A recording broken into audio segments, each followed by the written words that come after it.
নিজের একটা শরীর আছে না, এই শরীরের মধ্যে অনেকগুলি শক্তি ক্ষমতা আল্লাহ দান করছেন। একটা দিছেন চিন্তা করার ক্ষমতা, দিছেনি স্মরণ রাখার ক্ষমতা, ব্রেন শক্তি, জ্ঞান বুদ্ধি বিবেক শক্তি, বিচার করার শক্তি। আরেকটা দিছেন দেখার শক্তি, দিছে না নাই? একদম ছোটো সময় থেকে দেখা শুরু করে ৮০-৮৫ বছর পরে পর্যন্ত দেখতেই থাকে, কম বেশি দেখার দৃষ্টিশক্তি, কানে শোনার শক্তি, শ্রবণ শক্তি। আরেকটা দিছেন জবান, কথা বলার শক্তি, যাকে বাক শক্তি বলে, বক্তৃতার কথা মন প্রকাশের। আরেকটা শক্তি আছে পায়ের চলার শক্তি, আরেকটা হাতে ধরার শক্তি, আরেকটা কোনো কিছু অনুভব করার শক্তি। এর মধ্যে একটা শক্তি আছে সন্তানাদি হওয়ার জন্য, একটা শক্তি আছে না নাই? যারা বড় হয়েছে শিয়ান হয়েছেন সবাইকে আল্লাহ তাআলা এটা দান করে, নারী পুরুষ, যার দ্বারা পরবর্তীতে আল্লাহ তাআলা কী করে, বংশধর দান করে। তো যত শক্তি আমার আছে, চলার শক্তি, ধরার শক্তি, বলার শক্তি, ভাবার শক্তি, দেখার শক্তি, শোনার শক্তি, সবগুলি শক্তি যদি আমি আল্লাহর বান্দা হয়ে থাকি, আল্লাহকে আমি বিশ্বাস করে থাকি, তাহলে আল্লাহর নবীর শিখানো তরিকা পদ্ধতি মোতাবেক এই শক্তিগুলি ব্যয় করলে আমি মুসলমান। আর আমার যেমনে ইচ্ছা এমনে করলেই আমি শয়তান। বুঝেননি? আল্লাহর দেওয়া যে শক্তি, সেইগুলি আল্লাহর হুকুম মতো খরচ করা, তাইলে এই খরচের মধ্যে সব আছে। আল্লাহর নবীর তরিকা মতো যদি খরচ করি, তাহলে এই খরচ করার মধ্যে কি সওয়াব আছে, এটা সুন্নত, এটা দিয়ে আমার আখিরাতে নাজাত হবে এবং আমি আমার আরাম করব, আমি আমার কাজ করব, কিন্তু আল্লাহ তাআলা ফ্রি সওয়াব দিবে। আর যদি মনে করি যে আমি আমার নিজের নফসের গোলাম, মনে যা চায় তাই করব, অথবা শয়তানের আমি অনুসারী, শয়তানের কথা মতো আমি করব, তাইলে আপনার এই শক্তিগুলি ব্যবহার করার জন্যই আপনি অপরাধী। এই মোট তিনটা কথার নাম ইসলাম। যত আয়াত, যত হাদিস, যত কোরআন, যত ওয়াজ, যত খুতবা, যত আলেম ওলামাদের আলোচনা, সব কিছু এইটির মধ্যে লাগবে। যাই বলবে, হয় আল্লাহর হক, নাইলে বান্দার হক, নাইলে নিজের ইসলাহ, নিজের তাজকিয়া, নিজেকে ভালো মানুষ বানানো। আল্লাহ নবী বলছেন কয়েকটা জিনিস দেখলে সওয়াব হয়। একটা হলো কোরআন শরীফ দেখলে, পিতামাতাকে দেখলে, আলেম ওলামাদের দিকে নজর করলে, কাবা শরীফের গড় দেখলে সওয়াব হয় না? আবার কি দেখলে গুনাহ হয়?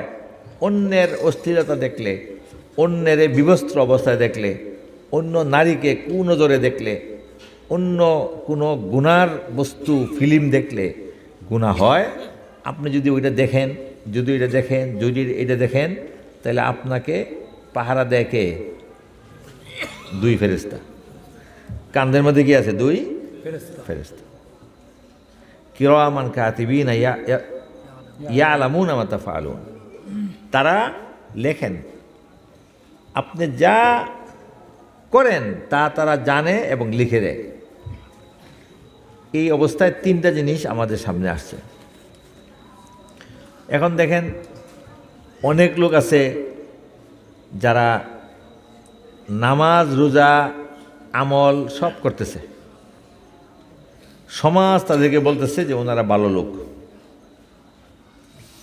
কিন্তু মুআমালা, লেনদেন, অর্থনীতি, মানুষের হক, টাকা পয়সা, এটার মধ্যে পরিষ্কার না। সে সুদের সঙ্গে জড়িত আছে জীবন ভরা, ঘুষ খাইতেছে সে, অথবা অন্যের সম্পদ গ্রাস করতেছে, আত্মসাৎ, মিথ্যা কথা বলে সে টাকা মারতেছে। এই লোকটার ইবাদত কবুল হবে না। আপনি যতই বলেন যে হ্যাঁ হইতেছে, আপনারে উনি খাওয়ায়, আপনি তারে নিয়ে ঘুরতেছেন, উনি বড় বড় একজন মহাজন সাহেব অথবা ব্যাপারী সাহেব, চৌধুরী সাহেব, এমপি সাহেব, মন্ত্রী সাহেব, আপনি খালি ওনারে লয়ে ঘুরলেন, আপনি ঘুরলে কাম হইতো না। ঠিক এরকম লেনদেনও ভালো, কিন্তু ওনার শরীরের ব্যবহার উনি ভুল করতেছে। বুঝেননি? যেটা নবীর তরিকায় আল্লাহর হুকুম মতো করার কথা সেভাবে না করে, যেটা ধরন নাই সেটাতে ধরছে, যেখানে যাওয়ার নাই সেখানে হাঁটতে গেছে, যে চিন্তা করন নাই সে চিন্তা করছে, যেখানে সুবিচার করার কথা এখানে উনি খারাপ বিচার করে দিছে, পর্দানি উল্টা করে না নাই। যেখানে জজ সে ঘুষ খায়া অন্যায়ের পক্ষে রায় দিয়ে দিছে, ব্রেনটাকে সে কি শয়তানের কথায় খরচ করলো। যে জিনিস শোনা নিষেধ সেটা শুনছে, যে জিনিস খাওয়া নিষেধ সেটা খাইছে। এই পেট এটাও সে হারামের দ্বারা ভরছে। একবার সাহাবায়ে কেরামকে আল্লাহ নবী জিজ্ঞেস করতেছেন, সবচাইতে অসহায় এবং গরিব ব্যক্তিকে তোমরা বলো। তো সাহাবায়ে কেরাম জবাব দিলেন, যে ব্যক্তির খাওয়ানোরও কিছু নাই, থাকার ঘরবাড়ি নাই, পকেটে টাকা নাই, এই লোকই তো সবচেয়ে গরিব নাকি। একবেলা খাওয়ানো নাই, পেটও খিদা, 10টা টাকাও নাই, নিজে থাকার বাড়ি ঘরও নাই, আত্মীয় স্বজনও নাই, কোনো আশ্রয় নাই, লোকটা এমনি ঘুরে, সেই সবচেয়ে বেশি গরিব। আল্লাহ নবী বললেন যে না, তোমাদের জবাব ঠিক নাই, তোমাদের উত্তর হয় নাই। তখন সাহাবায়ে কেরাম বললেন যে আপনিই ভালো জানেন, আল্লাহু রাসূলুহু আলাম, আল্লাহ এবং রসুল ভালো জানেন, আমাদের উত্তর ভুল, আপনি বলেন। তখন নবী সাল্লাল্লাহু আলাইহি ওয়াসাল্লাম যে উত্তর দিয়েছিলেন সেটা খুবই মারাত্মক। এত দূর থেকে আসছি এই ওয়াজ করার জন্য, আপনাদের মন খারাপ হয়ে যাব যে এটা কি কয়ে গেল। কিন্তু আল্লাহ নবী বলতেছেন যে শোনো, সবচেয়ে বেশি গরিব ওই ব্যক্তি যে ব্যক্তি দুনিয়ার মধ্যে ভালো ইমানদার পরহেজগার ছিল, নামাজ বন্দেগী, রোজা, হজ, যাকাত, সুন্নত পালন করছে, মানুষের সঙ্গে সমস্ত আচরণ সুন্দর করছে, তার নিজের গুনাহ শরীরের, চোখের, কানেরও সে করে নাই, ইমানের সঙ্গে তওবার সঙ্গে মৃত্যুবরণ করছে, মৃত্যুবরণ করার পরে কবরের মধ্যে প্রশ্নের উত্তর দিয়ে সে পাশ হয়ে গেছে। পাশ হওয়ার পরেও কিয়ামতের দিন সে উঠছে, ওঠার পরে ভালো স্থানে জায়গা পাইছে, সেখানে বিচার আচারের মধ্যে ডান হাতে আমলনামা পাইছে। বলেন মাশাআল্লাহ, ভালো না? এরপরে তার নেকিবদির মধ্যে, মিজানের মধ্যে নেকির পাল্লা ওজন বেশি হয়েছে, সে পাশ হয়ে গেছে। পুল ছেড়া তো সে বিদ্যুৎ গতিতে পার হয়ে গেছে। পার হওয়ার পরে এই লোকটা চিন্তা আছে, জান্নাতে যাওয়ার সময় গেটের মধ্যে জান্নাতের দারোগা রেজওয়ান তারা আটকাইছে, রাখেন, আপনার একটা সমস্যা আছে। নবী সাল্লাল্লাহু আলাইহি ওয়াসাল্লাম বলতেছেন যে এই লোকটা সমস্যা পড়তেছে, দেখো কি। যে আল্লাহ, উনি তো চতুর্দিক দিয়ে সব ঠিকঠাক, হিসাব নিকাশ, ওনার পর্চা দলিল কি না কয় সব আছে, সব আরএস টারেস সব পিএস, এই আমি জানি না, মানে যত কথা সব 25 বছরের সব সিলসিলা ঠিক আছে। এখানে একটা বেডি খারে রয়েছে, উনি কে? যে ওনার বিবি খারে রয়েছে, বিবি দাঁড়ায় রয়েছে, কি কয় যে আল্লাহ, হাজি সাহেবরে একটু সামান্য আমার দেখা করার দরকার। কি ব্যাপার? যে ওনার সাথে আমার বিয়ে হয়েছে, আমি 60 বছর ওনার ঘর করছি, তো 5,000 টাকা দেন মোহর ছিল, এটা দিছেন না। কত? 5,000 টাকা পাওনা আছে, 60 বছর ঘর করছি, আমরা সন্তান হয়েছে 7 জন, উনি 5,000 টাকা আমারে দিছেন না।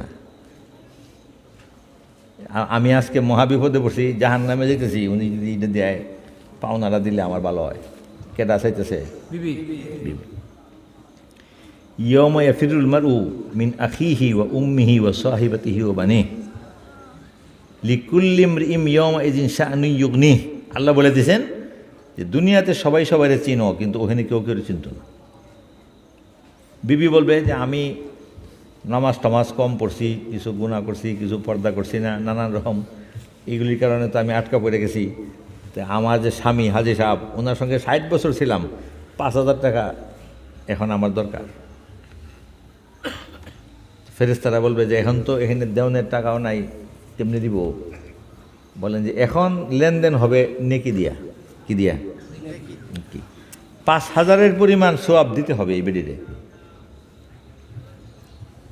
যতক্ষণ সে জান্নাতে না যায় ততক্ষণ সওয়াব নিবই নিব, বুঝলেন না? যে না ফুরায় কাম করলে যেটা হয় আর কি, না ফুরায় রিক্সা উঠলে পরে চায় 200 টাকা। যতই আপনি দমকান থাপড়ান, কোনো লাভ নাই। তা আপনি কয়ে উঠলেন না কেন? বুঝেন না?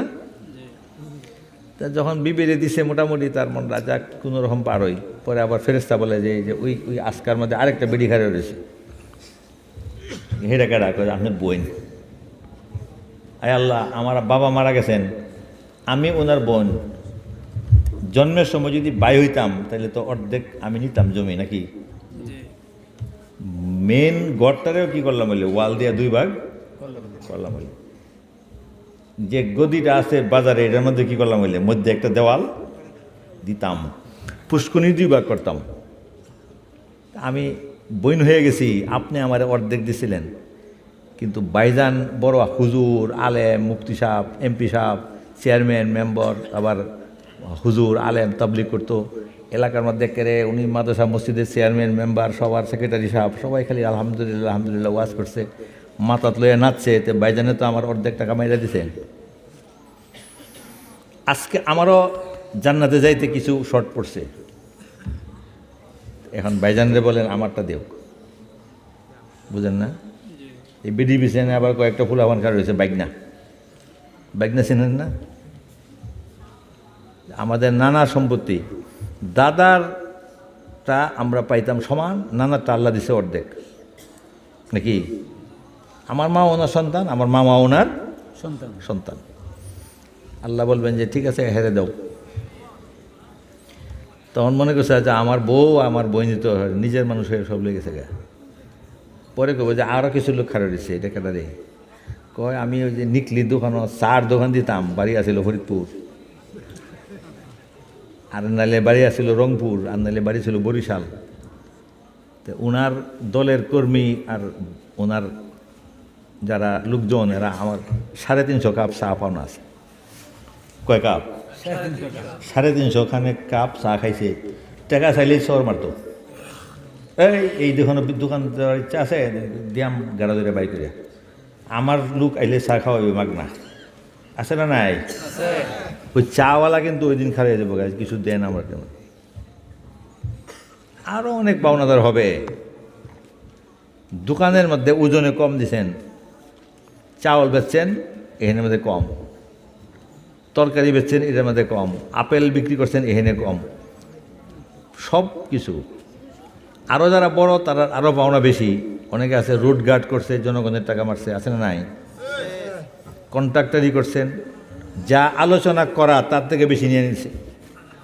রাজা বাদশাহ এমপি মন্ত্রী হয়েছে, তখন 18-20 কোটি মানুষের টাকা খেয়ে ফেলছে। সব কিছু। ফামান ইয়ামাল মিসকালা যাররাতিন খাইরান ইয়ারাহ ওয়া মান ইয়ামাল মিসকালা যাররাতিন শাররান ইয়ারাহ। আল্লাহ বলেন তুমি যদি সরিষা পরিমাণ অন্যায় করে থাকো তুমি ভুলে যাবে, কিন্তু আমার ফেরেশতারা বলবে না। সরিষা পরিমাণ যদি কোনো ন্যায় এবং ভালো কাজ করে থাকো তুমি ভুললেও যাবে, কিন্তু আমার ফেরেশতারা ইয়ারাহু, এটা দেখবা, সেই দিন দেখবা। পরে বলতেছে যে এই দোকানদাররা ওনার কাছে পায়, কামলারা পায়, কাজের বুয়ায় পায়, উনি ব্যবসায়ী ছিল, কাস্টমাররা পায়, উনি ছিল পুলিশ, জনগণে পায়, উনি ছিল ভূমি অফিসের লোক, বুঝেন না? সাব রেজিস্ট্রার অফিসে চাকরি করতেন, পুলিশের আইজি মাইজি ছিল, নাহলে এমপি মন্ত্রী ছিল, নাহলে নেতা ছিল। এইভাবে পাওনাদাররা দাঁড়ায় যাবে, কেউ 2-4-5 জন, কেউ 2-4 হাজার, সবার জিনিস দিতে হবে। দেওয়ার পরে ফেরেশতারা বলবে যে আল্লাহ ওনার যে এই পাহাড়ের সমান নেকি ছিল সব শেষ হয়ে গেছে, এখন পাওনাদার আরও রয়েছে, কি করা? এখন ওনাদের গুনাহ লও, নেকি তো দেওয়ানের নাই। তাইলে তার যে ছাত্র, তার যে শ্রমিক, তার যে কর্মী, তার যে ইমাম সাহেব, তার যে শিক্ষক, তার যে ট্রেনের মধ্যে টাকা ছাড়া যে ভ্রমণ করছে, এটা বলে 18 কোটি লোকে করবো যে আমরা টাকা, যে ট্রেনের মালিক আমরা, উনি যে টাকা ছাড়া খালি ভৈরব গেছে আর আইছে, আর কিশোরগঞ্জ গেছে আর আসছে, পয়সা দেয় নাই, পয়সা যে আমরা দেন। সমস্ত পাওনা দিবে, নেকি শেষ। পরে আবার গুণা নিতে নিতে হিমালয় পর্বতের আসমানের সমান গুণা হয়ে যাবে। গুনাহ হওয়ার পরে ফেরেশতারা বলবে যে এই হাজী সাবরে বা এই আলেম সাবরে বা এমপি সাবরে বা এই দারোগা সাবরে কী করতাম? হাদিসে লেখা আছে যে ওনারে উপর করে জাহান্নামে ফেলে দাও। হুজুর সাল্লাল্লাহু আলাইহি ওয়াসাল্লাম বলেন যে এই লোকটা হলো সর্বহারা। দুনিয়াতে যার খাওয়ার নাই সে এত গরিব না, তারে তো একটু খাওয়াইলেই সে খুশি। যার বাড়িঘর নাই, একজন তো বাড়ি একটা বাঞ্জা দিলেই খুশি। যার থাকার জায়গা নাই তাকে তো একটা আশ্রয় কেউ দিলেই সে তার জীবন কাটবে, কি বলেন? যার পকেটে টাকা নাই তারে তো 100 টাকা দিলেই সে একবেলা খাইতে পারে। কিন্তু এই আখেরাতে আল্লাহর হক দিয়ে দিছে সব, আর নিজের শরীরের যত সব হক সে ভালো আদায় করছে, কিন্তু বান্দার হক মারছিল। বান্দার হক মারার কারণে জান্নাতে যাওয়ার আগে সিঁড়ির থেকে সে ফেরত আসবে এবং তাকে আবার জাহান্নামে ফেলে দেওয়া হবে।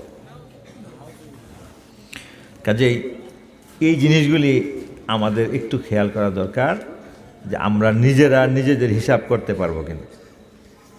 আর ওই বেটা পরে কয়, হুজুর ইসলাম এত সহজে সুন্দরভাবে আমাকে তো আর কেউ বুঝাইতে পারে নাই, তা আমি এখন আপনার হাতে আমি ইসলাম গ্রহণ করব। তখন হিন্দু পণ্ডিত হযরত থানভী সাহেবের হাতে হাত দিয়ে কলেমা তৈয়বা পড়ে ঈমান আনলেন। আমরাও আজকে ইসলাম এত কথা, এত ওয়াজ, এত জুমার খুতবা, এত কিতাব, এত তফসির, এত হাদিস, ইসলামের বই কিনলে বাড়িঘর ভরে যাবে, এরপরে দেখবেন নতুন বই বাইর হয়। আপনি যত পড়েন ততই নতুন ততই নতুন। চিন্তা করতে পারে যে এত মাসলা, এত জায়েজ, এত না জায়েজ, এত সুন্নত, এত মুস্তাহাব, এত মকরুহ, এত মাসলা কেমনে শিখবো, কেমনে আমল করবো, খুব কঠিন লাগে। কোনো কঠিন না।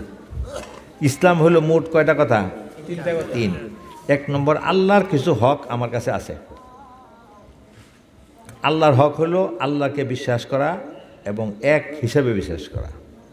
আল্লাহ যেমন তেমন গুণাবলী সহ বিশ্বাস করা।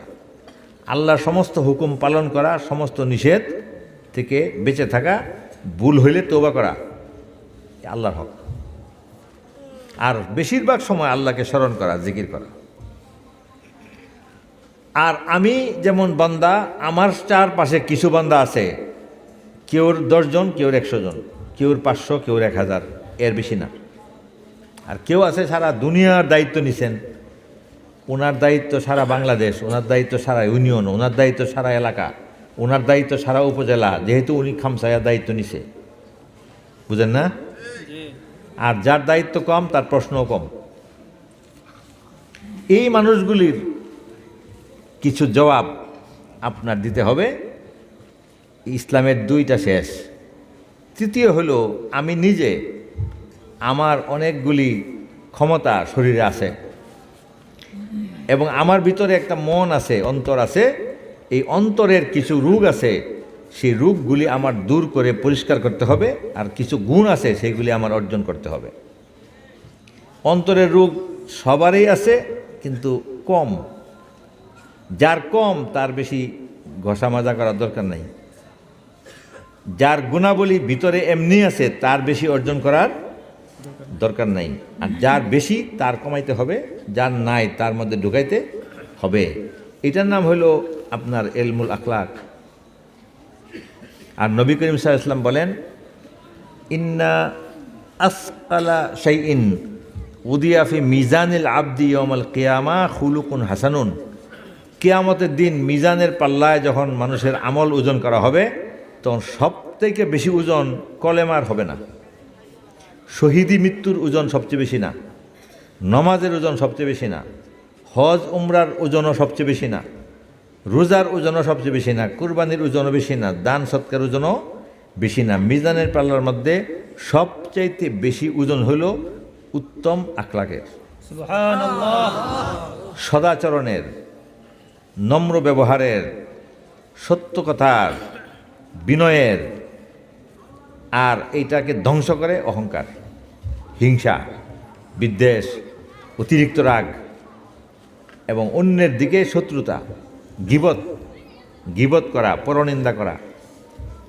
এগুলি সব সময় আলেম ওলামারা বলতে থাকে। ওয়াজে গেলেই এই কথাগুলি কোনো না কোনোভাবে আসেই। হক্কানি পীর মাশায়েখের কাছে গেলে এই কথাগুলি শিখায়। 40 দিন, 7 দিন, এক সন্ধ্যা, এক বিকাল বসলেও এগুলি বলে। তাবলিগে গেলেও আপনাকে এগুলি বলে। আর জুম্মার বয়ানের মধ্যে বারবার ঘুরে ঘুরে এই কথাগুলি আসে, এটা আমরা জানি। যেমন কয়েকটা কাজ আছে যেগুলি করলে জান্নাতে প্রবেশ করবে না। আল্লাহ নবী বলছেন, এই কাজ যদি কেউ করে জান্নাতে প্রবেশ করবে না।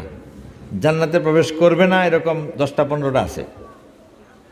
এইগুলি হলো অন্তরের রোগ, সেই রোগগুলি দূর করতে হয়। একটা রোগ হলো অন্যকে হিংসা করা। কি? অন্যকে হিংসা করা। হিংসা কি? সহজ হলো, হিংসা হলো অন্যের ভালো দেখলে নিজের খারাপ লাগা। বুঝেননি? আমার ভাই একটু দোকান, আমার খারাপ লাগে। আমার সাথের বাড়ি, সে একটু জমিতে ধান বেশি, আমার খারাপ লাগে। আমার সাথের আত্মীয়, তার গরুটা ভালো, আমার খারাপ লাগে। তার স্বাস্থ্য ভালো, আমার খারাপ লাগে। তার ছেলে পেয়ে মেধাবী, তারা পাস করতেছে, আমার খারাপ লাগে। আছে না নাই? খারাপ লাগাটার নাম হিংসা। এটা মানুষের মধ্যে আছে জন্মগত, কেউর কম কেউর বেশি। হিংসাটা কি? যদি কেউ হিংসা করে তাইলে তার সমস্ত নেক আমল এমনভাবে জ্বলে পড়ে ছাই হয়ে যায়, যেমন শুকনা লাকড়ির মধ্যে আগুন লাগাই দিলে পুড়ে যায়। শুকনা লাকড়ি বা পেট্রোল জ্বালাইয়া দিলে আগুনে যেমন পুড়ে যায়, আমাদের নেক আমল পুড়ে যায় হিংসার দ্বারা। আমরা বুঝতেছি না। নামাজ পড়তেছি, জিকির করতেছি, দান সৎকার করতেছি, কুরবানি করতেছি, হজ উমরা করতেছি, সবসময় সুবহানাল্লাহ আলহামদুলিল্লাহ পড়ি, তাবলীগে সময় দেই। আমার বিবিও এরকম নেক আমল করে, তাসবিহ জায়নামাজে আসে, কিন্তু মহিলা হিংসা করে, আরেক জালেরে হিংসা করে, ননদরে হিংসা করে, পাশের বাসাকে হিংসা করে। আছে না নাই? হিংসাটা যাতে না করে, আমি যাতে না করি, এটার জন্য আমার একটু ইচ্ছা করলে, চেষ্টা করলে হবে। সেইটার নাম এলমে তাসাউফ। হিংসা না করার ওষুধ কি? তিনটা। কয়টা? তিনটা। যারে হিংসা লাগে তার সাথে দেখা সাক্ষাৎ করা, তাকে সালাম দেওয়া, আসসালামু আলাইকুম, কেমন আছেন চাচা অথবা ভাই বা ভাতিজা, কেমন আছো? এইটা কথাটা বললে হিংসাটা অর্ধেক হয়ে যায়। আরেকটা হলো অন্য মানুষের সঙ্গে আলাপের সময় তার প্রশংসা করা। বুঝেন না? হিংসা দূর হওয়ার ওষুধ। যে আমার ভাতিজা মাশাআল্লাহ ঢাকায় থাকে, ভালো, এরা অনেক উন্নতি করছে, একটা ভাই বিদেশ থাকে, বাড়ি ঘর করছে, বিল্ডিং করছে, আমার ভাই তারা ভালো আছে আলহামদুলিল্লাহ, তারা এমনি লোকও ভালো, তারা উন্নতি করছে, তারা মেহনত করছে, তারা বাপ মার কথা শুনে লেখাপড়া ঠিকমতো করছে। এই কথাগুলি সত্য না? আপনি মুখ দিয়ে যদি বলেন, আল্লাহর দয়ায় আপনার হিংসা চলে যাবে। সুবহানাল্লাহ। 3 নম্বর হলো এদের সঙ্গে চলাফেরা এবং হাদিয়া দেওয়া। যেমন আপনার ভাই গাড়ি কিনছে, আপনার মন খারাপ, ভাইয়ে বলতেছে যে ভাই একবার ঢাকা আসবেন আমার বাড়িতে, আপনি আইসেন না, আপনি যান না। না, আমি ঢাকা হের বাসা যেতাম না। এটা হিংসা। বুঝেননি? খারাপ লাগলেও তার বাসায় যান, সে আপত্তি করলে একদিন থাকেন। গাড়ি কিনছে ভাতিজা, আপনার তুললে আপনি উড়েন, মনে না চাইলে উড়েন। উঠলে কি হবে? হিংসা দূর হবে।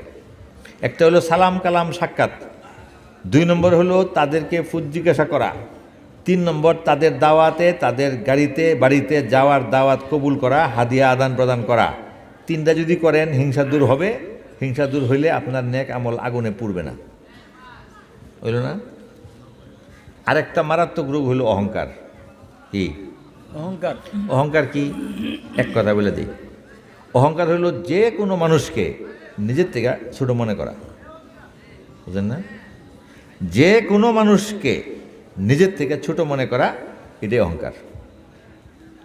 একজন লোক মনে করতেছেন হে আমার থেকে গরিব, অথবা সে আমার থেকে মূর্খ, অথবা সে আমার থেকে অনুন্নত, অথবা আমার থেকে কম সুন্দর, অথবা আমার গাড়ি বাড়ি আছে তার নাই, অথবা সে একটা ব্যাককল, অথবা তার কোনো শিক্ষা দীক্ষা নাই, অথবা আমাদের সাথে তার কি তুলনা, সে তো কোনো কিছু না। এই কথাটা মনে করাটাই এই অহংকার। যার অন্তরে সরিষা পরিমাণ থাকবে, সে জান্নাতে যাওয়া তো দূরের কথা, জান্নাতের সুগন্ধিও পাবে না। এটাই ফায়সালা আল্লাহ রসুলের, এইটাই হাদিসের কথা। আপনি জোর করে জান্নাতে যাইতে পারবেন না। আপনার যদি অন্য মানুষের থেকে ভালো মনে হয়, তাহলে এটার চিকিৎসা কি?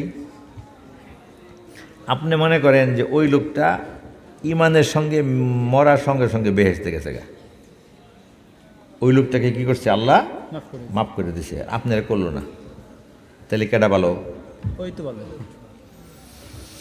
কাজে যত মানুষ আপনার সামনে আছে বাংলাদেশের, সে একটা প্রতিবন্ধী হোক, একটা ভিক্ষুক হোক, হাত পাও নাই, রাস্তায় শুয়ে থাকুক, অথবা সে অন্ধ, রাস্তায় শুয়ে ভিক্ষা করে গড়াগড়ি করে চলে, অথবা সে রিক্সা চালক, বা সে একেবারে অথর্ব ফকির গরিব, অথবা সে মদ খায়, জুয়া খেলে, সে গাঁজা খায়, সে মাটিতে শুয়ে আছে, আপনি তাকে হীন এবং ছোট মনে করলে নিজেকে একটু ভদ্র, সুন্দর, ধনী, বুদ্ধিমান, চালাক, চাকরিজীবী, পরহেজগার বা শিক্ষিত মনে করাই অহংকার। কথা বুঝতেছেন? অহংকার দূর না করলে আপনি যত হজ, রোজা, নামাজ একটা শহীদ হয়ে যান, জান্নাতে যেতে পারবেন। এগুলি কি আপনারা সারা জীবন বুঝতেছেন না? এটা অটোমেটিক আমরা জানি, আমাদের এগুলি আলাদাভাবে কি করার দরকার নাই, ক্লাসে পড়ানোর দরকার নেই। কিন্তু ওয়াজের মধ্যে গিয়ে এটা শুনবেন, নিজে করে ফেলতে হবে। যত মানুষ আমি ছাড়া সবাইকে আমার থেকে ভালো, যদি আল্লাহ তাকে মৃত্যুর সময় ঈমান দিয়া দেয়, যদি তাকে আল্লাহ বলে তোর সব গুনাহ মাফ, বেহেশতে জাগা, আর আমার যদি আটকায়, তাইলে কি আমি ভালো থাকবো? এই জন্য মৃত্যু ঈমানের সঙ্গে হওয়ার আগ পর্যন্ত নিজেকে ভালো মনে করা যাবে না। আরেকটা হলো গীবত করা। গীবত অর্থ হলো জিক্রু আখিকা মালা ইউহিব্বুহু, অন্য কোনো মানুষের এমন কোনো আলোচনা করা যা উনি শুনলে মনে কষ্ট পাবে, এটার নাম গীবত। পরনিন্দা, বাংলা কি বলে? পরনিন্দা।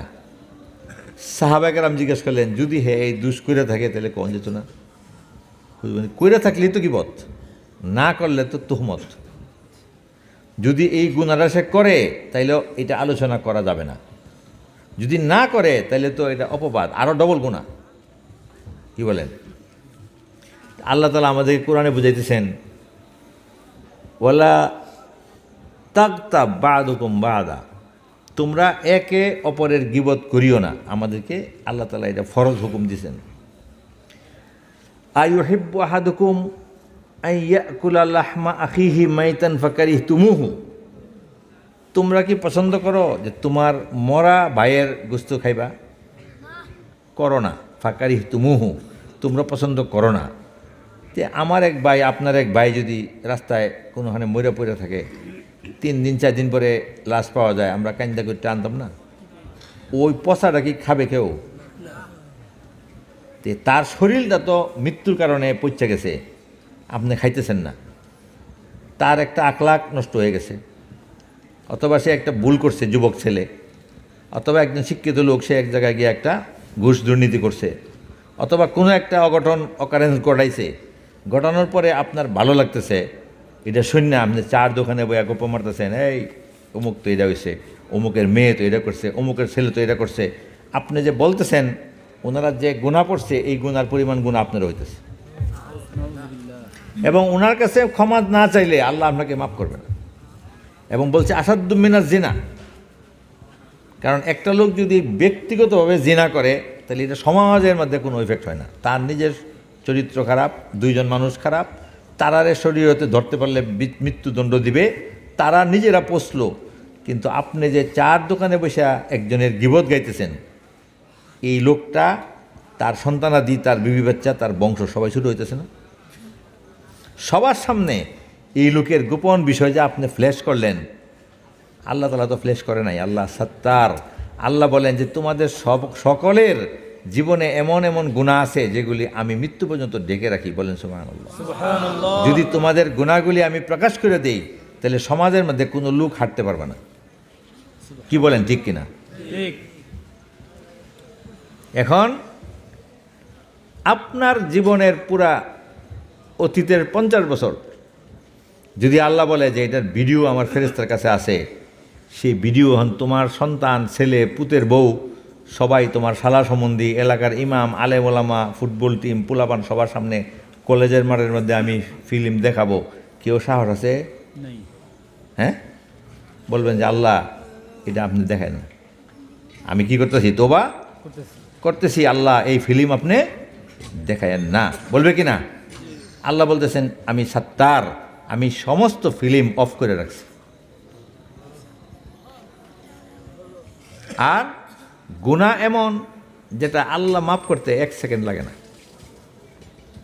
ইন্নাল্লাহ ইয়াগফিরু যুনুবা জামিআ, এক আয়াত নাযিল হয়েছে, কুল ইয়া ইবাদিয়াল্লাযিনা আসরাফু আলা আনফুসিহিম লা তাকনাতুম মির রাহমাতিল্লাহ ইন্নাল্লাহা ইয়াগফিরু যুনুবা জামিআ।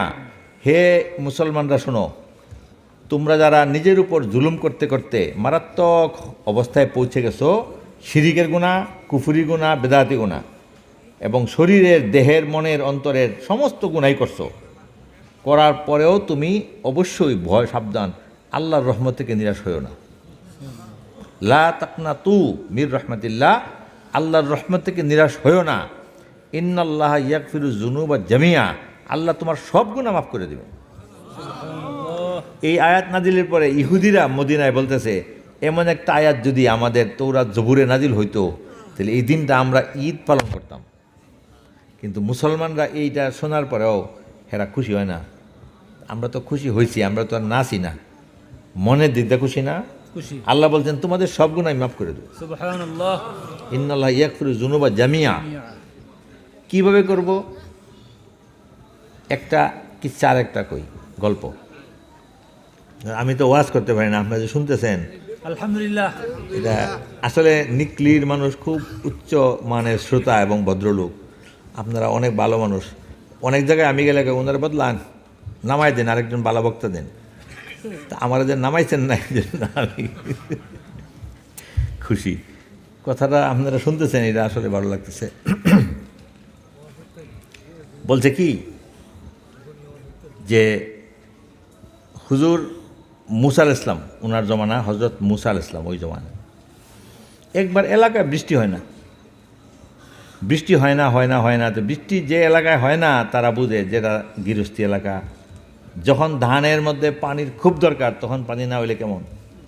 এখন তো বিদ্যুৎ, এই ডিপকলের কারণে বোঝা যায় না। যখন এগুলি ছিল না তখন বৃষ্টির জন্য মানুষ খুব অস্থির থাকতো, ইস্তেসকার নামাজ পড়তো, বৃষ্টির জন্য অনেক আমল করতো। তো ওইখানে বৃষ্টি হয় না, হয় না, মরু এলাকা, সব মানুষের চরম দুরবস্থা। এর মধ্যে তিনি বৃষ্টির নামাজের জন্য তার কওমের সমস্ত লোকরা নিয়ে জমা করছেন। মুসা আলাইহিস সালাম নবী, সব জনগণ মাঠে জমা হয়েছে। যখন বৃষ্টি হয় না, হয় না, হয় না, তখন আল্লাহর পক্ষ থেকে হযরত মুসাকে বলা হয়েছে যে এই জমায়েত যে লোক আছে এর মধ্যে একজন লোক, তার কারণে বৃষ্টি হয় না, সে মহাপাপী।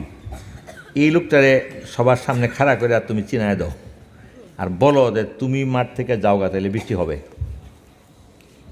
বুঝলেন না? একজন লোকের সম্বন্ধে আল্লাহ বলছেন যে এর পাপের কারণে বৃষ্টি হইতেছে না, তাকে আপনি দাঁড় করাইয়া বলে দেন যে এর কারণে হয় না বৃষ্টি, তারে মাঠ থেকে বাই করে দেন।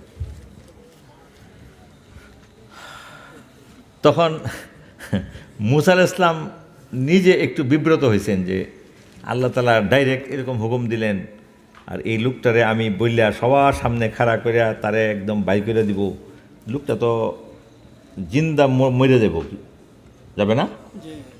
তখন মুসা আলাইহিস সালাম নিজে ওনার সহকারীকে দিয়া ওই লোকটাকে একটু ডেকে আনছেন। ডেকে কানে কানে বললেন যে দেখো, এই তোমার সম্বন্ধে আল্লাহ তাআলা এইমাত্র আমাকে হুকুম দিয়েছেন যে তোমাকে যাতে এখানে দাঁড় করায় আমি চিনায়া এলান করে দিই, আর তুমি বাইর হয়ে গেলেই কি হবে, এলাকায় বৃষ্টি হবে। এখন আমার মনে চাইতেছে না তোমাকে অপমান করতাম, তো নবী হিসাবে আমি এতটুক করছি, তোমাকে বলে দিলাম, তুমি আস্তে আস্তে গিয়ে তোমার জায়গায় বসো, কেউ না বোঝে মতো আস্তে আস্তে যাওগা। তো উনি বদ্ধতা করছেন না? লোকটা এই কথাটা শোনার পরে ওই জায়গাত গিয়ে বসছে। বৈশা উনি বিদায় হইয়া হাইটে চলে যাবে, এইটা না কইরা এই লোকটা অনেক বুদ্ধিমান ছিল। সে বলতেছে যে আল্লাহ, আমি গুনাহগার পাপী বান্দা, এটা তো তুমি জানো, আর তুমি বলছো যে তুমি হইল সবচাইতে বড় ক্ষমাশীল, তুমি হইলা গাফুর আবার গাফফার, তুমি আফুবুন কারিম তুহিব্বুল আফওয়া, তুমি ক্ষমা করতে পছন্দ করো, ক্ষমার জন্য তুমি পাগল, ক্ষমা দিতে তুমি একদম আগ্রহী, বান্দা ক্ষমা চাইলে তুমি খুশি। তো আমাকে তুমি সবার সামনে এলান করে এভাবে লোক দিয়া দেখায়া আমার অপমান করিয়া তোমার লাভ কি? আমার তো জীবনে সব ধ্বংস, সারা গোষ্ঠী এলাকার মানুষ জানবো আমি পাপী। তোমার নবী আমারে নিয়ে গোপনে কথাটা বললে যাইতে গিয়ে বলতেছে আমি যদি না যাই তুমি আমার গুনাহ মাফ করলে তো হয়, তুমি আমাকে মাফ করে দাও, তাইলে কি হয়, সমাধান হয়। এটা মনে করিয়া উনি আল্লাহর কাছে একদম খালেজ দিলে তওবা করিয়া এই বেচারা চাদরটা মাথার দিয়া কাঁদতেছে। গুনাহগার কি করতেছে, কাঁদতেছে। তখন ওনার চোখের এক ফোঁটা পানি মাটিতে পড়ে গেছে। মাটিতে পানিটা পড়ার সাথে সাথে সমস্ত পৃথিবীটা, মানুষ টের পাইছে না, কিন্তু আল্লাহ তাআলার হুকুমে একটা ভূমিকম্প হয়ে গেছে। সমস্ত জীব জন্তু, পশু পাখি, সমুদ্রের মাছ পর্যন্ত, গাছপালা পর্যন্ত, ফেরেশতারা পর্যন্ত আল্লাহর কাছে তাদের আওয়াজে তারা বলতেছে, আল্লাহ ওনারে মাফ করে দাও। লোকটা সব কিছু অনুতপ্ত হয়ে, লজ্জিত হইয়া তোমার কাছে চোখের পানি ছেড়ে মাপ চাইতেছে, তুমি তাকে মাফ করে দাও, তাকে তুমি অপমান করিও না। এই কথার সাথে সাথে হযরত মূসা আলাইহিস সালামের কাছে আবার ওহী আসছে। উনি বলতেছে যে মূসা, এই লোকটা উঠা মনে হয় যাইতেছে গা, তুমি তাড়াতাড়ি লোক পাঠাইয়া ওনাকে বসাও। কি করো, ওনাকে বসাও এবং সবাই নিয়ে তুমি ইস্তেসকার নামাজ পড়ো, এই ব্যক্তির উছিলাই আমি বৃষ্টি দেব। সুবহানাল্লাহ। এই ব্যক্তির জন্যই বৃষ্টি বন্ধ হচ্ছিল। এই লোকের চোখের এক ফোঁটা পানির দ্বারা আমার রহমতের সমুদ্রের মধ্যে ঢেউ এসে পড়ছে এবং তার গুনাহগুলিকে আমি নেকি দিয়ে বদলাই দিছি, কারণ তার তওবা কবুল করতে আমার মন খুশি হয়ে গেছে। সে নিজে ভুল স্বীকার করে চোখের পানি ফেলছে, আর সে বলতেছে যে আল্লাহ, আপনি আমার এলাকাবাসী সন্তান তুল্য, আমার আলেমুলামা, আমার ময়মুরব্বী সবার সামনে আমাকে আপনি উলঙ্গ করেন। আপনি সত্তার, আপনি গুনাহ ঢেকে রাখেন, আপনি গুনাহ পর্দার করেন, আপনি আমাকে মাফ করে দেন। তখন মূসা আলাইহিস সালাম হাসলেন এবং ওই ব্যক্তিকে বললেন যে আপনি বসেন, আপনাকে নিয়া তওবা এবং দোয়া করবার লাগি আল্লাহ হুকুম দিছে, আপনার উসিলাতেই আজকে বৃষ্টি হবে। কাজেই আমাদের মধ্যে কিছু লোক আছে যারা খালি মুসলমানদের ভুল ধরব, এই আপনার নামাজ হয় না, আপনার কলমা এটা শুদ্ধ না, আপনি নামাজ পড়েন না, এটা না। আমি হাদিস পড়েছি যে ইয়া আইয়ুহাল্লাযিনা, আয়াত পড়েছি, আমানুত্তাকুল্লাহ হাক্কা তুকাতিহ ওয়ালা তামুতুন্না ইল্লা ওয়া আনতুম মুসলিমুন। হে মুসলমানগণ, তোমরা আল্লাহকে ভয় করো যেভাবে ভয় করা উচিত, এবং মুসলমান পরিপূর্ণ না হইয়া তোমরা মৃত্যুবরণ করিও না। পরিপূর্ণ মুসলমান না হইয়া তোমরা কবরে আসিও না। আরেক জায়গায় আল্লাহ বলতেছেন, হে ইমানদারগণ, তোমরা আল্লাহওয়ালাদের সঙ্গে থাকো, যারা পবিত্র এদের সঙ্গে থাকো, যারা নামাজি এদের সঙ্গে থাকো, যারা সত্যবাদী এদের সঙ্গে থাকো, যারা হালাল হারাম বুঝে চলে, গরিব হোক এদের সঙ্গে থাকো, যারা পরের জিনিস হিসাব করে চলে, মৃত্যুর পরে জবাবের জন্য যারা স্পষ্ট, যারা অন্যকে আখলাকের দ্বারা কষ্ট দেয় না, হিংসা করে না, খুন করে না, ঝগড়া করে না, গালাগালি করে না, বেহুদা কথা বলে না, অন্যের সম্মান সম্পদ জান নষ্ট করে না, এই সমস্ত লোকের সঙ্গে চলো, তাহলে এদের সঙ্গ তোমাদেরকে উপকৃত করবে।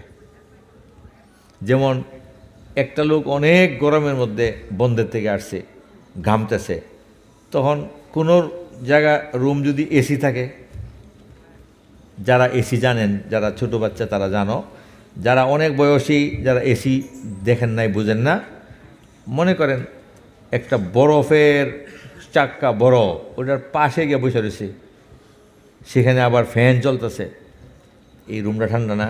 ঠান্ডা। তো বাইরের থেকে যে লোকটা আসছে, এই লোকটার ঠান্ডা হওয়ার জন্য কি আলাদা চেষ্টা করানো লাগবো? সে এসি রুমে ঢুকলেই ঠান্ডা হবে, ফ্যানের নিচে বসে থাকলেই ঠান্ডা হবে, বরফের কাছে গিয়ে বসলেই ঠান্ডা হবে। আর একজন লোক গরম রুটি বানানোর চুলার তন্দুরি বড় ডেকচি রাঁধতেছে, এটার কাছে গিয়ে বসে রয়েছে, তার গরম লাগবে না? লাগবে। গরমের দিন হলে সে ফিট হয়ে যাবে যদি আগুনের চুলার কাছে বসে থাকে 1 ঘন্টা। এই জন্য আল্লাহওয়ালাদের কাছে গেলে মন নরম হইয়া নিজে আল্লাহওয়ালা হয়ে যাবে। দিনই মজলিসে গেলে মজলিসের তাসিরে তার মধ্যে পরিবর্তন আসবে, তার অন্তরের মধ্যে আল্লাহর ভয় এবং আল্লাহর নবীর পরিচয়, মোহব্বত এবং নূর আসবে, আমলের জজবা এবং অভ্যাস সৃষ্টি হবে। এই জন্য খারাপ লোকের সঙ্গে মিশলে মানুষ আস্তে আস্তে খারাপ হয়, ভালোর সঙ্গে মিশলে আস্তে আস্তে ভালো হয়। এই সঙ্গ থাকাটার নামই সুহবত। আল্লাহ তাআলা নবী বলেন যে আমার উম্মতের মধ্যে সবচেয়ে বেশি মানুষ নাজাত পাবে জিকিরের দ্বারা। সুবহানাল্লাহ। কিসের দ্বারা? আমার উম্মতের মধ্যে সবচেয়ে বেশি মানুষ জান্নাতে যাবে জিকিরের দ্বারা। আর জিকির কি? সুবহানাল্লাহ, আলহামদুলিল্লাহ, লা ইলাহা ইল্লাল্লাহ, আল্লাহু আকবার। আমরা যখন সমান রাস্তায় চলবো পড়বো লা ইলাহা ইল্লাল্লাহ যত পারি। মৃত্যুর সময় মুখে লা ইলাহা ইল্লাল্লাহ জারি হইতে হবে, জীবনেও কইনাতে হবে। আমার অভ্যাস নাই পড়ার, মুখ চালুই হয় নাই, তাহলে আমার মৌতের সময় লা ইলাহা ইল্লাল্লাহ কেমনে আসবে? যদি আমি বেশি পড়ি তাইলে এটা আমার জবান থেকে আসবে। সমান রাস্তায় চলার সময় লা ইলাহা ইল্লাল্লাহ মনে রাখবেন। আর উপরে ওঠার সময় আল্লাহু আকবার, ডাইন পাও আগে। প্রত্যেক উপরের সময় ডাইন পাওটা আগে, পরে সব পাও। প্রথম ডাইন পাও, আল্লাহু আকবার। নিচে নামার সময় প্রথম বাম পাও, আর সুবহানাল্লাহ। এই তিন অবস্থা জিকির। উপরে ওঠার সময় আল্লাহু আকবার, আইলে ওঠার সময়, একটা ইটে ওঠার সময়, রাস্তায় ওঠার সময়, চকিতে ওঠার সময়, পালঙ্কে ওঠার সময়, মসজিদে ওঠার সময়, বিড়ার মধ্যে ওঠার সময়, ঘাটে ওঠার সময়, উঠার সময়, অটোতে ওঠার সময়, সাইকেলে ওঠার সময় প্রথম আল্লাহু আকবার। নামার সময় বাম পাওটা আগে, সুবহানাল্লাহ। মনে থাকবো না? স্টেজ থেকে নামা প্রথম সিঁড়িটা বাম পাও। কারণ নবী সাল্লাল্লাহু আলাইহি ওয়াসাল্লাম শিখাই গেছেন, সাহাবায়ে কেরাম এটাই আমল করছেন। এই আমলটা যদি কেউ করে তাহলে 1000 তাসাউফের থেকে এটা উত্তম, সুবহানাল্লাহ। 1000 নফল জিকিরের থেকে এটা উত্তম, 1,00,000 নফল মুস্তাহাব কাজের চাইতে একটা সুন্নতের দাম বেশি। যে এই আপনি এক জায়গায় বসায় মানুষকে অলি আল্লাহ বানায় ফেলতেছেন। অলি আল্লাহ বানানোর জন্য আলাদা জায়গায় বসায় কিছু করার দরকার নেই। অলি হওয়ার জন্য সুন্নতের আমল যথেষ্ট, সুন্নতের উপর আমল করাই যথেষ্ট। কি সুন্নত? যত ভালো কাজ সব ডাইন দিক থেকে শুরু করা, মনে থাকবো না? যত নিম্ন কাজ, ভালোর থেকে নিম্ন কাজ, এটা বাম থেকে শুরু করা। মোজা পরার সময় প্রথম ডাইনটা, খোলার সময় প্রথম বামটা। কারণ পিন্দা ভালো, খোলা উত্তম না। জুতা পরার সময় প্রথম ডাইন পাও, খোলার সময় বাম, মনে থাকবে না? মসজিদে প্রবেশ ডাইনে, বাইর হওয়া বামে। এই জিনিসগুলি কোটি কোটি টাকা দামের সুন্নত পালন করেন, এটার দ্বারা 1000 মাইলের গতিতে অলি আল্লাহ হইতে পারবেন। এক জায়গায় বসায় আপনারা অলি বানাইতেছে, নিজের মন মতো হবে না। আর আরও বক্তা আছেন, তাইলে দোয়া হয়ে যাবে না? ঠিক আছে, দোয়া হোক। আমি এখনই আবার ওই ময়মনসিংহ যাব, ওখানে সকালে পৌঁছতে হবে, কাজ আছে, মাদ্রাসা বোর্ডেরই কাজ। ওখানে ট্রেনিং চলতেছে, প্রশিক্ষণ, এটা সমাপ্তি হবে সকালে। দোয়া এখন থেকে যেতে যেতে ময়মনসিংহ সকাল হবে। তো আমরা, আল্লাহ নবী আমাদেরকে কিছু শিক্ষা দিচ্ছেন, সরাসরি এইগুলি বলি। তাসাউফ এটাই। নবী করিম সাল্লাল্লাহু আলাইহি ওয়াসাল্লাম বলেন, দূরে শোনে না, আওয়াজ কম হয়, এখানে বেশি হইলে আবার আমাদের ভয় লাগে। আচ্ছা, হ্যাঁ, ঠিক আছে। নবী করিম সাল্লাল্লাহু আলাইহি ওয়াসাল্লাম বলেন, আলহামদুলিল্লাহ তামলাউল মিজান। আলহামদুলিল্লাহ মিজানের পাল্লাটা বইরা দেয়। আমরা আলহামদুলিল্লাহ পড়তে পারবো না? যখনই মনটা চায় আল্লাহর নেয়ামত চিন্তা করে, যে আল্লাহ আমাকে মানুষ বানাইছেন, আলহামদুলিল্লাহ। মুসলমানের ঘরে জন্ম দিয়েছেন, আলহামদুলিল্লাহ। কত মানুষ অসুস্থ, আমি সুস্থ আছি, আলহামদুলিল্লাহ। আমার আল্লাহ তাআলা খানা খাওয়াইছেন, আলহামদুলিল্লাহ। আলহামদুলিল্লাহ তামলাউল মিজান, মিজানের পাল্লা পড়ে যায়। সুবহানাল্লাহ আলহামদুলিল্লাহ তামলাআনে আও তামলাউ মা বাইনাস সামাওয়াতি ওয়াল আরদ।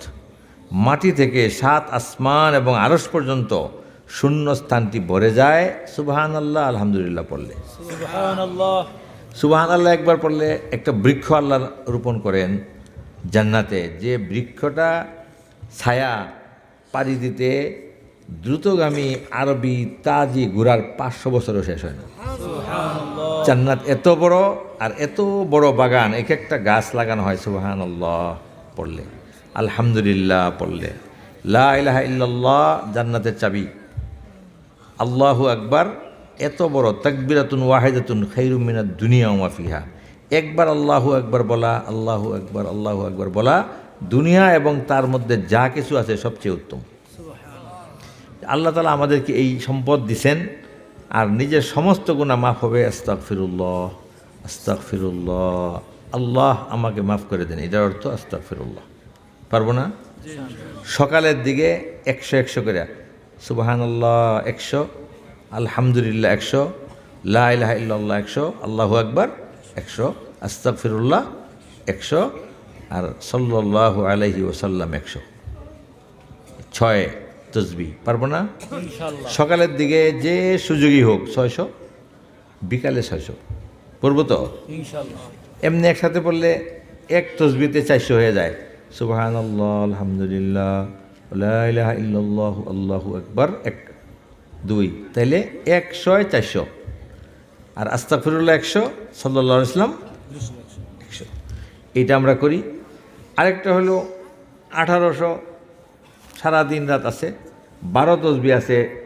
শেষ রাতে যারা পড়ে, যারা পারে তারা, আলেম ওলামারা পড়ে, বা তরুণ যুবক যারা শেখের কাছে যায়, আমাদের মধ্যে যারা সাহসী, যারা পারে তারা পড়ে, সবার জন্য না, তাদের জন্য 12 তসবিহ আছে, 13 তসবিহ আছে। আর আমরা সব সময় আল্লাহ তাআলাকে স্মরণ রাখার জন্য একটা আছে কলবি জিকির। কি জিকির? কলবি জিকির। কলবি জিকিরটা আমরা এখন 10 মিনিট করি শেখার জন্য, আর এটার সময় আমাদের দোয়া হয়ে যাবে। সবাই বসেন। কলবি জিকির অর্থ হলো মনের মধ্যে খেয়াল আনা, চোখ বন্ধ করে, যখন ইচ্ছা তখন করা যায়, দিনে রাত্রে 24 ঘন্টা। আপনার কেবলামুখী হওয়ার দরকার নাই, ওযুও লাগে না। এই জিকির আপনি যখন ইচ্ছা পারেন। কলবি জিকির, আল্লাহ নবী বলছেন যে সবচেয়ে উত্তম জিকির হলো লা ইলাহা ইল্লাল্লাহ। আর আল্লাহু আল্লাহ একটা জিকির আছে, যদি এটা কেউ করে, যতদিন করবে ততদিন কিয়ামত হবে না। হাত্তা ইউকালু আল্লাহ আল্লাহ, কেউ যদি আল্লাহু আল্লাহ, আল্লাহু আল্লাহ জিকির একটা মানুষও দুনিয়াতে করে, তাহলে কিয়ামত ততদিন হবে না।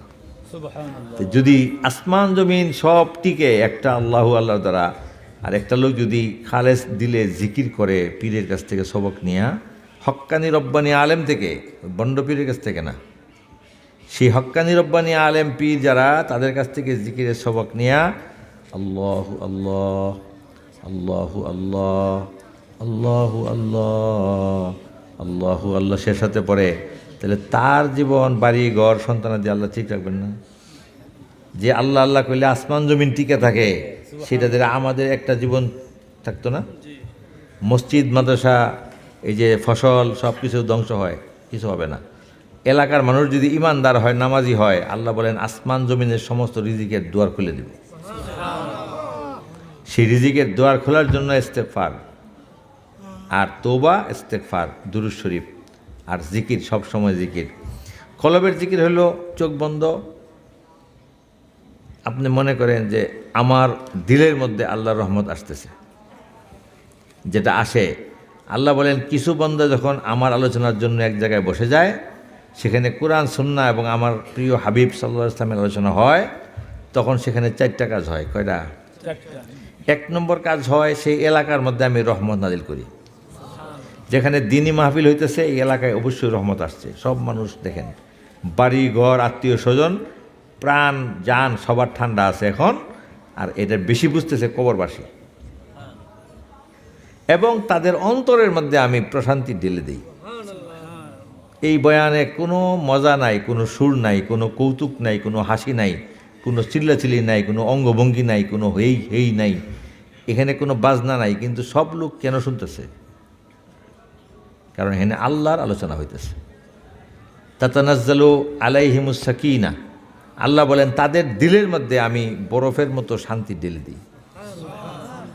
ওয়া হাফাতহুমুল মালাইকা, এবং এই মজলিসের সব খালি জায়গাতে ফেরেশতা বসা আছে, আমাদের সঙ্গে তারা মিশতেছে, আমাদেরকে তারা আদর বুলাইতেছে, এবং এখান থেকে আসমান আরশ পর্যন্ত শূন্যস্থানটা ফেরেশতারা ঘেরাও দিয়ে আছে। সুবহানাল্লাহ। ওয়া ইয়াজকুরুল্লাহু ইনদা মান আলা মান ইনদাহ আও কামা কাল আলাইহিস সালাম, এবং আমাদের যে কিছু লোক এই পুভাটি, দামপাড়া, নিকলিতে বসা আছি কয়েকশো, মাইকের আওতায় কয়েক হাজার আমাদের সম্বন্ধে আল্লাহ আলোচনা করতেছেন তার সামনে ফেরেশতাদেরকে নিয়ে। ফেরেশতাদেরকে নিয়ে আল্লাহ বলতেছেন যে পৃথিবীতে নজর করো, কিছু মান্দা অমুকের ছেলে অমুক, তারা আজকে যে গভীর রাত 12টা-1টা বাজে মাটির মধ্যে বসে সবাই নিজেদের বাড়ি ঘর বিছানা রেখে, নারী পুরুষ সবাই মাটিতে, শিশু থেকে নিয়ে 80 বছর বুড়া পর্যন্ত সবাই বসে আমার গুণ গান, আমার রহমত বরকত মাগফিরাত, আমার এলেম তাসাউফ, আমার নামাজ রোজা হজ জাকাত, আমার হক বান্দার হক দেওয়া, এইগুলি বলতেছে বলতেছে বলতেছে। এদেরকে আমি ক্ষমা করলাম।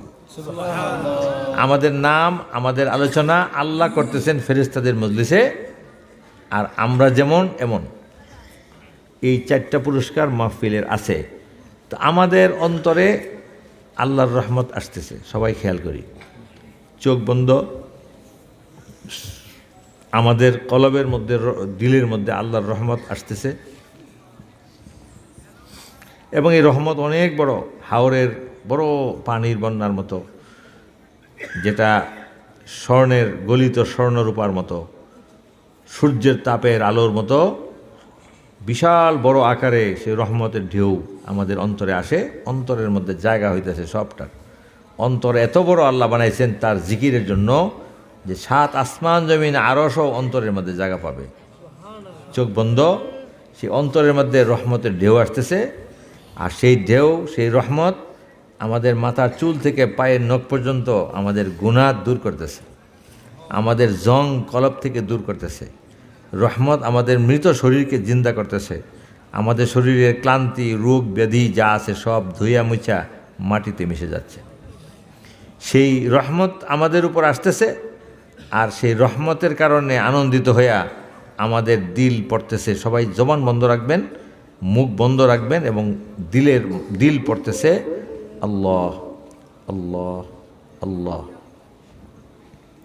দিলের কান দিয়া প্রত্যেকে নিজের জিকির শুনেন। এটাই কলবের জিকির। মনোযোগ সহকারে সেই জিকিরের দিকে ধ্যান রাখেন, বসে থাকবেন। এটা মুরাকাবা। মুরাকাবাতুর রহমতিল্লাহ, আল্লাহর রহমতকে পাওয়ার জন্য অপেক্ষায় বসে থাকা, এই মুরাকাবা। এটা 10 মিনিটও করতে পারবেন, 1 আধ 2 3 5 ঘন্টাও করতে পারবেন। ঘুমের আগে করেন, নামাজের পরে মসজিদে বসে করেন, নিজের ব্যবসার গদিতে বসে করেন, কোনো কাজ নাই কাম নাই এক জায়গায় বসে পড়েন, হাওরের কোনায় বসে পড়েন, বন্ধের মধ্যে বসে আপনি এই জিকির করেন। এইভাবে চোখ বন্ধ, মনে করবেন চোখ বন্ধ করার পরে যে আমার দিলের মধ্যে আল্লাহ রহমত আসতেছে। আর রহমত যত বড়ই হোক, হাওরের সমান, আসমানের সমান, পানি স্রোতের মতো পরিষ্কার, স্বর্ণের মতো, রূপার মতো গলিত রহমত শান্তিতে দিল ভরতেছে। দিলের মধ্যে এত বেশি রহমত লওয়ার জায়গা হইতেছে, আর আমার মাথা থেকে পা পর্যন্ত সমস্ত জায়গার জং দূর হইতেছে, ময়লা গুনাহ দূর হইতেছে, রোগ ব্যাধি দূর হইতেছে। আমি মৃত মানুষ জীবিত হইতেছি, আমার দিল পড়তেছে আল্লাহ আল্লাহ